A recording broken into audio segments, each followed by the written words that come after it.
Isang bata ang nanaginip kung saan nakatagpo niya si Jesus sa langit.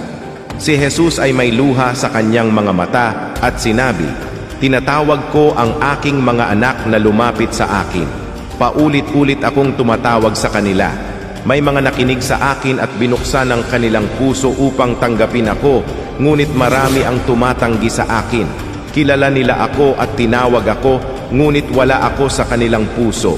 Ang kanilang mga puso ay puno ng makamundong pagnanais at ang kanilang kasiyahan ay humahantong sa kanila sa pagkawasak."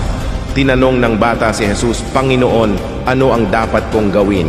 Sabihin mo sa kanila, "Ako ay darating, maghanda kayo."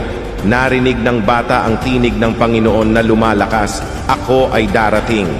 Kaibigan, narinig mo na ba ang tawag ng Panginoon? Handa ka bang ihanda ang iyong puso upang lumapit sa Panginoon at salubungin ang kanyang pagbabalik?